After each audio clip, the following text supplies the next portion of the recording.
وس دې آیات کې الله جل جلاله د وینځو د نکاح شرطونه او حکم بیان. چې اولنۍ خبره ده چې وینځه هغه سره نکاح روا دي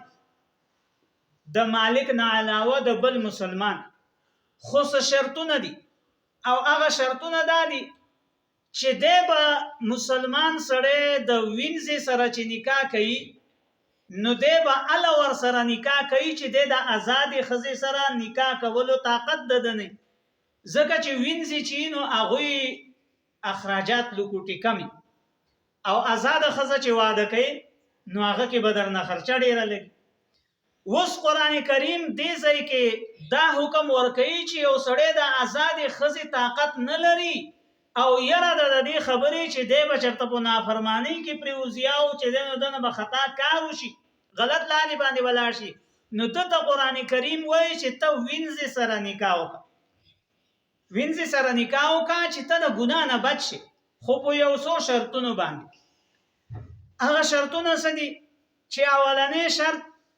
چې آزاد سره د طاقت نشته، او که آزاد سره طاقت ای او بیا دې چې د وینځ سره نکاح کوي یا آزاد مخ کې نه دا او بیا کوي نو دا مکروه دي، روا ده خو مکروه دي. اولنۍ خبره چې اله کوا چې د آزاد سره د طاقت نه دي. دویمه خبره ده چې وینځ به ګوري خو وینځ به مسلمانه ګوري، چې هغه وینځ بیا دارالاسلام کې مسلمانه شي ده، الته نه خو کافر راوستي و، خو دلته اوس که اسرائیل کې یو زنانه مسلمان یا هغه چې د مسلمانانو په قید کې راغله نو هغه وینځ نه جوړیږي، الته کافر و دې په لراغله په مال غنیمت کې تقسیم شي او خو بیا مسلمان شي ده، نو مسلمانېدو د وجې نه د دې دا وینځ توپ چې دا خو ختمیږي نه. نو اسلام وایي چې ته به ګوري وینځو کې هغه وینځه چې هغه مسلمان یو خبره. دویمه خبره ده چې هغه وینځ چې هغه پاک لمن نه بد چلن نه، او نکاح کې دا خبره ډیر د اهمیت حامله ده چې کله یو سړی رشتہ کوي نو رشتہ د داسې کورنۍ کې ګوري چې هغه کورنۍ اخلاقی او دینی لحاظ سره برابر وي، هغه پاک لمن خلک، پاک دامن خلک، عزتمن خلک، نیکان خلک، دیندار طبقه، یوازې په خپلتیا او په مالداري پسې بنځي، بلکې دا به ګوري چې دینداری پکې شته او کنه،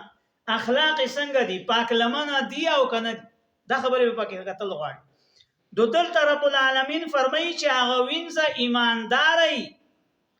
د نکاح وکي هغه وینځ سره چې هغه وینځ ایمانداري او هغه وینځ پاک لمنه. دو خبرې شي. درېمه خبره ده چې هغه وینځ د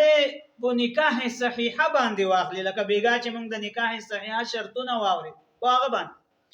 او د دې وینځ غرض هم چې د نکاح چې کوم مقصد یې هغه چې پاک دامن پاتې شي دا هم او خاوند ده هم، صرف یوازې چې دنو مستی وختلو غرض نه. دا شرطونه چې دي دې ته به ګوري چې دا شرطونه یې الله رب العالمین فرمای غیر مصافحات محسنات پاک لمنوي، غیر مصافحات نوی مستی وستون کی، ولا متخذات اخدان او نوی پټ تعلق ساتون کی د چا سره. او دغه خبرې به په آزاد خزي کې ګوري چې رشتہ کوي نو دا به ګوري چې پاک لمنه دی داخله کو نه، پاک لمنه جنې ده او کنه پاک لمنه نه ده، د دې معلومات باول نه خفیه تور باندې کی کول پکار. او دیندار کورنۍ دا او کنه زکه چې د بيدینه کورنۍ جنې د کور تراوستن او کور کې به د بيدینی خوري، بد اخلاق جنې د کور تراوستن او بد اخلاقی به خوري، او که دیندار دی راوستن نو دینداری به خوري، هغه نه چې دنو اخلاق به خوريږي، واړه به د اخلاق والی. نو دی وجه نه دا فرمایل چې دا به ګوري چې ایمانداري، دلته د ایمانداري